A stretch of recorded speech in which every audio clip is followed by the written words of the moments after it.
and parishes like ours, all about Tidewater, have done in a place that if it needs anything, it needs hope. But it's because people realized that we're important. When we give to Haiti, when we give to our families, when we give to the kids at school, when we give our own self as a guide in a world so in need of them, a witness in a world that desires them. You know, one day Jesus was sitting in that office and he heard everybody preaching eloquently about all the things that were right to do. And over in the corner, one person stopped some gossip and he said, that person is in the plan of God. She may not be a theologian, but she's one of my friends. He looked at a student in the cafeteria and everybody was having a great time. And one person sat next to the person that nobody would eat with and he said, that one has done my will. He looked at a young man who had lived a life of sin, who had the guts to finally say, I'm sorry, and believe he could start over in God's grace. And Jesus said, let the party in heaven begin. 2 cents. She gave all she had. And that, of course, is the whole point of the story. There's nothing that God doesn't want, because there's nothing he can't transform. He'll get rid of all of the I don't belong in this place before it's all over. Jean-Louis, tell us how he's done it in Haiti.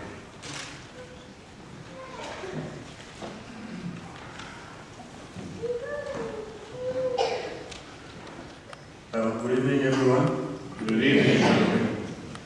Well, first I want to thank Monsignor Mike for letting me come up here to give you a briefing on what's going on down there at Maison Fortunée. I have so many things to be thankful for, I really don't know where to start. But first of all, I would like to thank you for your contribution recently that helped us buy a new truck for the orphanage. And we are using that truck to take the kids to the hospital when they are sick, go shopping for them, and take visitors around when they come to see the children at the orphanage. 2 months from now, we'll be celebrating the 10th anniversary of Maison Fortunée. We've done a lot of things over the 10 years. We have achieved many things. But we would not have been able to achieve such great success without your generous contributions. We are thankful for that. Like I said, over the 10 years, we've done many things, many good things. We've seen our children grow physically and mentally. And we are children now that are two years away from finishing high school and they'll be ready for college. In fact, one of our old boys just finished high school and is waiting for funding to go to college. We have a total of 50 children going to high school now. And each year, from 2 years from now, each year we will have 10 children ready for college. So we've done a lot. We have one of the best primary Catholic schools in town, with the best computer lab and the best library throughout the area. In our school, we have a total of 250 children. 150 are extern, daytime kids. They come to our school for free, and they get 1 meal every day. Like I said, we have a total of 50 going to high school, and these are not part of the 250. We have now employed 40 people in town, so the orphanage is not only providing for the children, but is also providing jobs for the people in the area. As you can see, we've done a lot. We have made great progress. However, the challenges ahead are even greater. Our children now, like I said, are waiting to go to college. They are in total 50 in high school, but each year we will have 10. ready for college.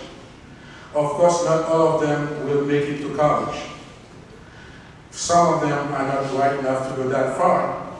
But what about the ones who cannot make it to college? What are we going to do with them? We cannot send them back on the street. This would be like building a bridge to nowhere.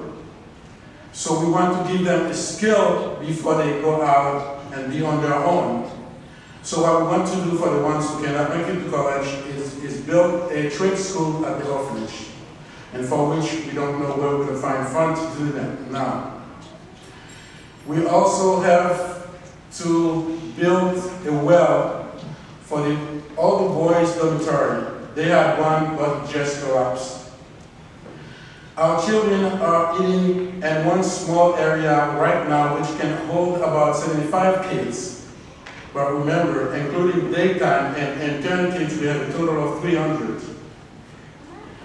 So, like I said, with your generosity, we've done a lot, but we still have a long way to go. I understand America is going through a difficult moment now, especially with the financial setback going on. But I ask you to please continue to be generous, because without you, we cannot do it. And once again, I thank you for all you've done and all you continue to do. May God continue to this goal. Thank you.